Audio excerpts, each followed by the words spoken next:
Welcome back to Next Gen Console Watch, our show following everything happening with gaming hardware. I'm Jim Hatfield. As always, I'm joined by Ryan McCaffrey, host of Podcast Unlocked, and Max Scoville, host of Podcast Beyond.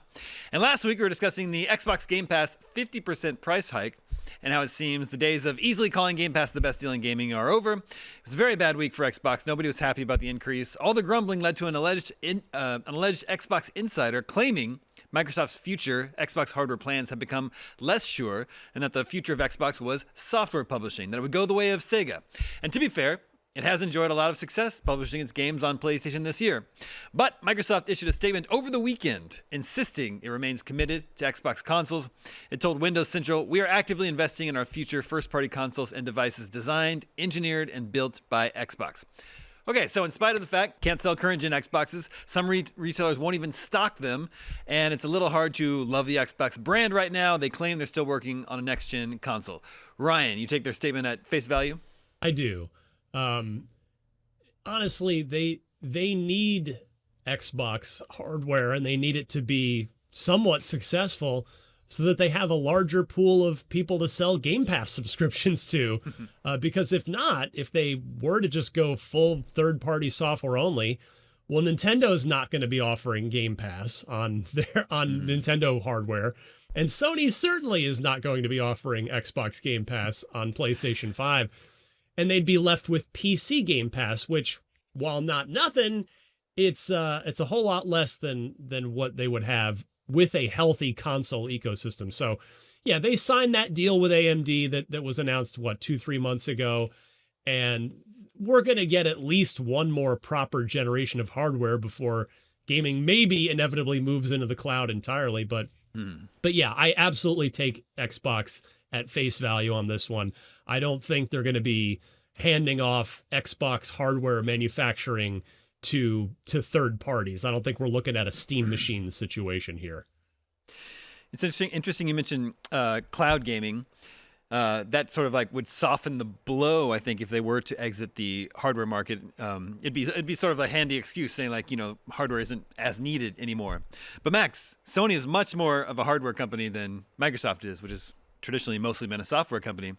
Even when cloud gaming becomes, very, very feasible and reliable, would you anticipate PlayStation to stay in the hardware market?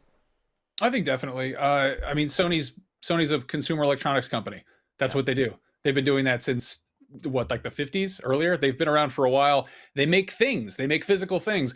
Microsoft predominantly makes software, and it's these are different markets. These are different products. Like Microsoft doesn't make cameras. They don't make TVs. They don't make stereo equipments. And meanwhile, Sony isn't trying to compete with Windows. They occasionally dabble in making PCs. Remember the Vio? That was a treat. But they're not trying to make like a competitor to the most popular operating system in history. So again, Microsoft is also the second most valuable company on the planet. They're like valued at over $4 trillion. They're behind NVIDIA. It's kind of ridiculous. I think I did the rough math there, and I think that's like 20 times more valuable than Sony is in terms of, invented stock market numbers and all that. But yeah, that said, like Sony's been making consumer electronics for decades. They're going to continue doing that. I don't see them ever kind of, ducking out of the gaming space. I could see the gaming space changing a bit if we are, looking at a cloud-based future and the necessity of a console is less of a thing. Microsoft definitely has that. I think they have a little bit more of that infrastructure in place. They might be ahead of the curve by being like, this is an Xbox, and encouraging people to play on all those different things. But for the conversation we are having right now, yeah, I think we've got at least another generation of Xbox hardware in the future. And given how well the PlayStation 5 is performing, there's no reason to consider that Sony would be pulling away from the console market unless things got real weird. Well, Ryan, would you agree, even though Xbox really is struggling to sell hardware for 2 generations now, and they only seem to be ever 2 or 3 months away from some really bad news, like some layoffs or the news about the Game Pass price hike. In spite of all that, they're having a terrific year as a software publisher. I mean, just their first-party lineup this year is really, really strong, much stronger than Sony's, I would think. This month alone, we've got Ninja Gaiden 4 and Outer Worlds 2, but then previously this year, Doom: The Dark Ages, Avowed, Oblivion, remastered. It's been a really great year for them as a software publisher. So it's just kind of an interesting situation that they find themselves in, especially considering that that's sort of what Microsoft has been known for all along anyway. Yeah, it's I might have used this same analogy last week with the Game Pass stuff, but it's like or maybe the EA thing, but it's the monkey paws curling here, because all Xbox gamers have wanted since the disastrous Xbox One generation is what we had in the original Xbox and the 360 generation, which was a steady diet of awesome first party and back then exclusive games. And you're right, Damon, they largely have finally fixed that problem after years and years and years. You mentioned a lot of the stuff this year. In fact, you left out one this month, Keeper from Double Fine. Oh, yeah. That's not a blockbuster game, admittedly, but a very cool game, and it is exclusive for the time being. It's not announced for PlayStation yet, but yeah. And then next year, we're looking at the big four returning: Halo, Gears, Fable, and Forza, all shipping next year. At least that's where it's currently mapping out. But yeah, what's going on with Xbox now it almost feels like it's harder to recover from than the games problem. And it took them a decade to fix, or more, to fix the game problem, where now it's like there's self-inflicted brand damage between two hardware price hikes. Yes, I know Sony and Nintendo have also hiked the price of their old hardware, but two of them from Microsoft is one more than Sony and Nintendo have done. Plus, not only the 50% Game Pass Ultimate price increase that you already mentioned, Damon, but the fact that we're now 3 calendar years in a row of Game Pass Ultimate price hikes. We went from 15 to 17 to 20 and now straight to 30. So that does not inspire consumer confidence from people in the Xbox ecosystem. And it just feels like consumer confidence in Xbox as a reliable brand that you can really invest in terms of the ecosystem. It feels lower, maybe not lower than ever. The initial announcement of the Xbox One was pretty bad. I was there. I had a front row seat for that, but it's pretty low right now, and I don't know if it's fixable. I mean, the fact that they had to come out and say, no, we're not giving up on next gen hardware is that's like the sign in Clerks that says, we assure you we're still open. Like it's not a great look. And it's to that point, Max, it's the same thing. We were just talking about this on Unlocked this week. It's the same thing for them where Microsoft is on their back heels again. They're defensive again. They're reactive instead of proactive. And this is a company that, boy, I was sure optimistic at the beginning of this generation, as I'm sure there's plenty of receipts on this show alone to account for. They had great hardware with great user-friendly and gamer-first features like full backwards compatibility and quick resume, and things were really looking good. And they had already acquired Bethesda and all these studios, and the promise of the Xbox Series generation was a really good one. And you're right, Damon, on the software side, they are delivering on that. Yeah.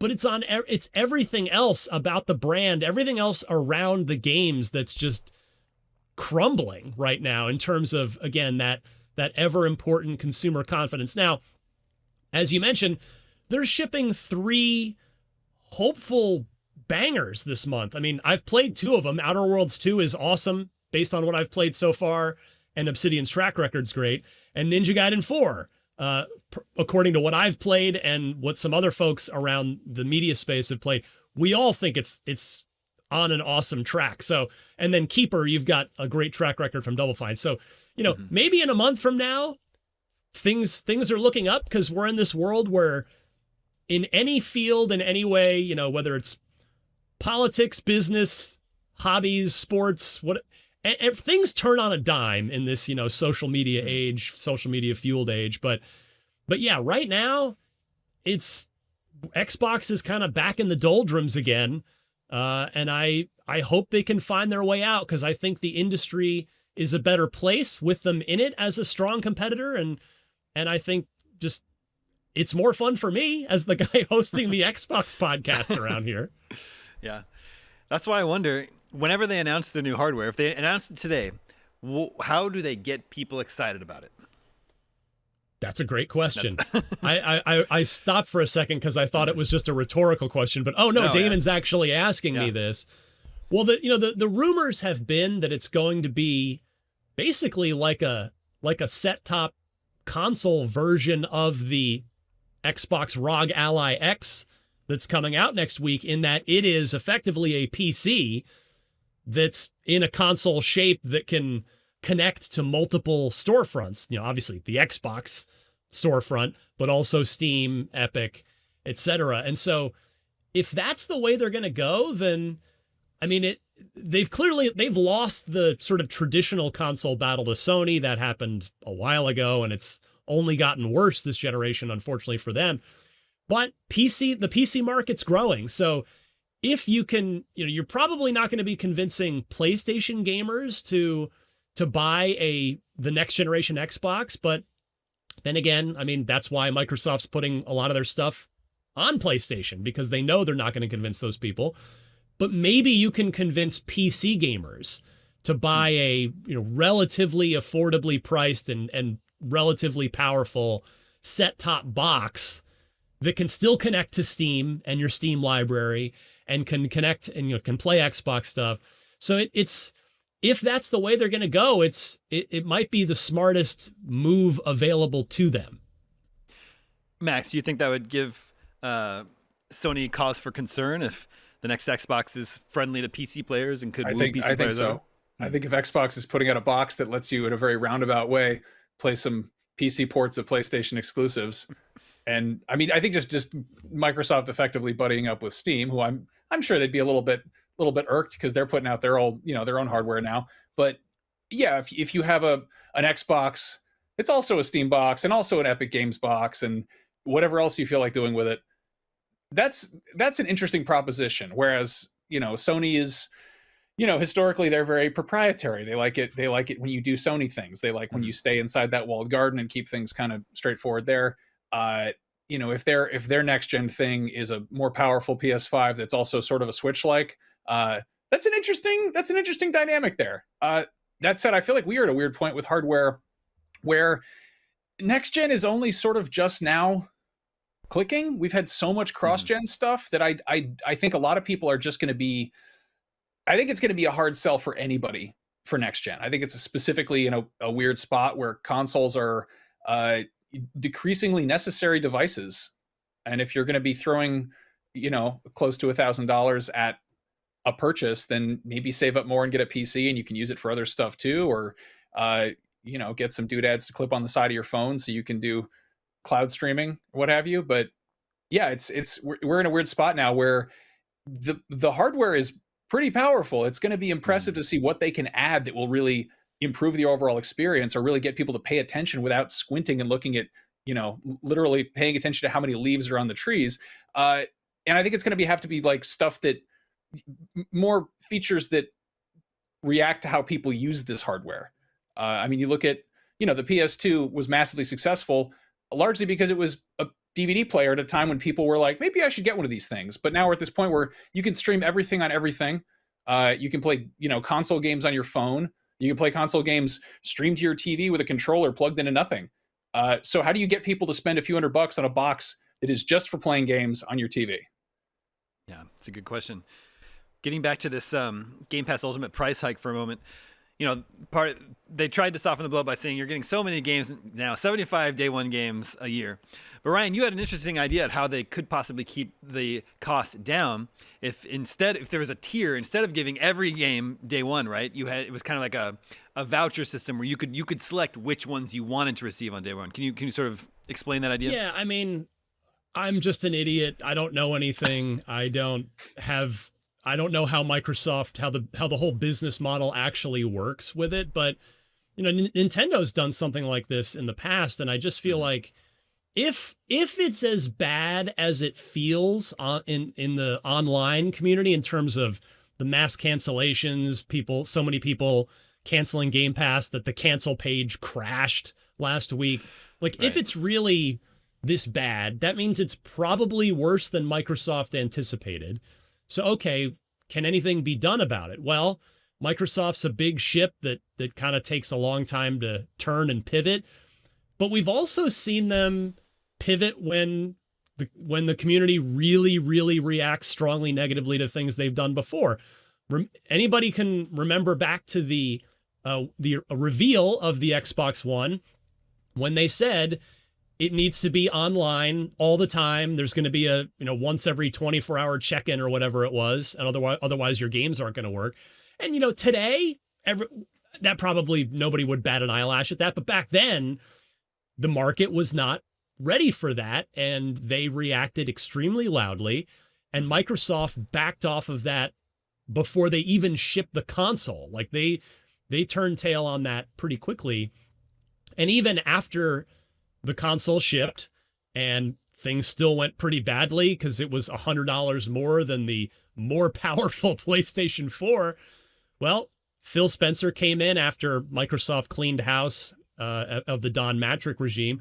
And one of the first things that Phil did was just unbundle the Kinect, get the price of the console back down to $400. It was probably the quickest price reduction in console history. I mean, I don't know, maybe like since the Saturn failed, maybe that cut price quicker on its way out the door. But anyway, my thought was if we can raise a loud enough stink and get Microsoft to pay attention, why not just offer something like an annual voucher system of sorts where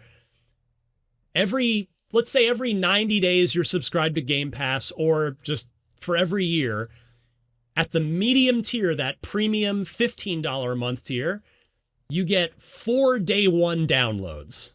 4. So, let's say you start your subscription right now, Damon, if this is a real thing. Let's say this is real, it's implemented today. You're super excited about Ninja Gaiden 4 and The Outer Worlds 2 and Keeper. Well, Damon, you've just burned 3 of your 4 in the first month. You burn your 4th at some point, and then, well, guess what? If you want another day one game, you just buy it. You just pay full price, and Microsoft and the publisher and the developer, they get the money. Great. Like, everybody wins. You still get your game. You're just paying for it. And I just feel like that would be a way to not only extend an olive branch to the community here, but just keep people subscribed. Like, I think that would add a ton of value to that $15 tier. They claim that it's going to be 75 plus day one games a year for the $30 a month Game Pass Ultimate. So the 4 that I'm asking for here in this silly little idea of mine, that's like 5% of the yearly output. So I don't really think it would necessarily eat into Game Pass Ultimate, especially, the hardcore people that want to just get full value out of it. They can still day one everything on Ultimate. And the rest of us that, Damon, I think you're going to get to this in the poll results. The rest of us that just play a couple games on Game Pass a month, we're going to be happily subscribed even with a 4-game limit and just buy whatever we can't get day one. Yeah. Well, I'm also an idiot that doesn't know anything about how it works, but I like that idea a lot. Thank you. I would definitely subscribe to that tier were it made available. So I know Phil's a big fan of the show. Just take it into, give it some thought, Phil. You mentioned the poll from last week. First of all, we got a new poll for you this week. It's unrelated to the topic of this show, but we're in a big month for game releases, October. So we want to know, what's your most anticipated October 2025 game? Excuse me, Battlefield 6, Little Nightmares 3, Pokemon Legends Z to A, Ninja Gaiden 4, The Outer Worlds 2, or Mortal Kombat Legacy Collection. Yes, that is still coming out this month. Make sure to vote at IGN.com the day this episode goes live. We'll share the results with you next episode, just like we can last episode's poll. How many games do you play a month on Game Pass? And with nearly 73% of the results, 1 to 2. Wow. So, yeah, 75 games a year and that's just the day one games. People are only playing 1 or 2 games a month on Game Pass, Ryan. Well, and I think it's fair to say that the people voting in that poll, IGN readers, are toward the more hardcore gamer end of the spectrum too. So that's pretty telling that engaged core gamers overwhelmingly chose 1 to 2 games a month in that poll. That's obviously Microsoft has all of the actual data. We just took a sample size from our audience, but I think that's pretty telling, Damon. Yeah, I would agree. Max, I would wager a guess. We don't know, but I would wager a guess it's similar on PlayStation Plus. Are people really playing more than 1 or 2 games a month on PS Plus? I mean, they're big. Big games are big. Time is scarce. Yeah. Yeah. Yeah, it's true. I know Yote is not a PS Plus game, but that's the game I'm playing now. I've been playing it for weeks. I'll probably still keep playing it for weeks. I don't need 75 games a year. Okay, if you are looking for something to play right now that helps support a great cause, head over to Humble. Live now through November 4th. Grab 8 incredible games for just $14.99, including Atomic Heart, V Rising, System Shock, Story of Seasons, Pioneers of Olive Town, Cryptmaster, Pharaoh: A New Era, Hotel Renovator, and Caravan Sandwich. Every purchase supports the Whale and Dolphin Conservation, the leading global charity dedicated to protecting whales and dolphins through research, rescue, and advocacy. By joining in, you're not just building your library, you're helping create a world where every whale and dolphin is safe and free. And that's our show. Thank you to Max and Ryan for joining me today. Thank you to everyone working behind the scenes to make this episode possible. My name is Damon. We'll be back next week with more on the latest in gaming hardware, and we'll see you then.